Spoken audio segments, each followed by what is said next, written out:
Bonjour tout le monde, c'est Nolwenn. Alors aujourd'hui je vous propose un petit tuto pour apprendre à faire le baby freeze. Alors je vous demande encore une fois de vous souvenir qu'un enseignement à distance ne vaut pas un enseignement en présentiel. Donc écoutez bien votre corps, arrêtez-vous dès que vous sentez que ça force un petit peu pour y revenir plus tard. Et surtout s'il y a des enfants qui nous regardent, allez chercher un adulte pour faire ça avec lui. Au niveau du sol qu'il y a chez vous, je vous conseille de prendre un petit tapis si vous en avez un à disposition, tapis de yoga, quelque chose comme ça. Ça peut être aussi sur de la moquette. Préférez sinon le parquet plutôt que du carrelage parce que si vous tombez, ça peut faire mal. Je vous demande de bien écouter les consignes de sécurité que je vais vous donner tout au long de la vidéo et puis je vous souhaite un très bon visionnage. Dans un premier temps, on va venir poser la jambe gauche par terre, le genou et le pied, et la jambe droite, juste le pied à plat au sol. Je vais venir prendre mon bras gauche et poser mon coude gauche à l'extérieur de mon genou droit.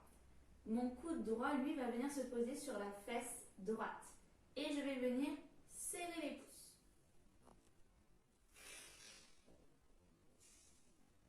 Je vais essayer de poser la tête en même temps que je lève les jambes. Je pose mes mains. Et surtout, je lève les jambes en même temps que la tête. Je pousse sur les pieds et je vais poser la tête très très loin pour venir la déposer lentement. Flexer les pieds et tenir en équilibre. Surtout, on pose la tête dans la diagonale et on serre le cou pour tenir au niveau des muscles et ne pas se faire mal aux vertèbres cervicales.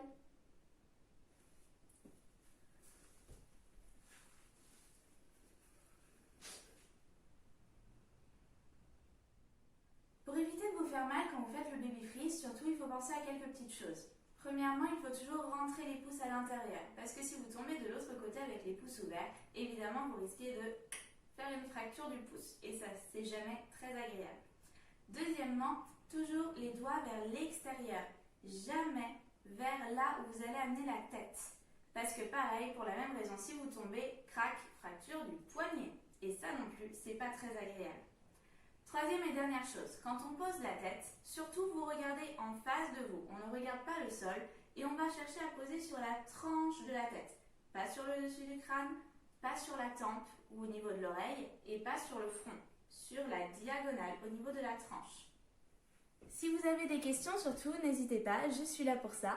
Et surtout, je vous souhaite une très bonne danse. Au revoir!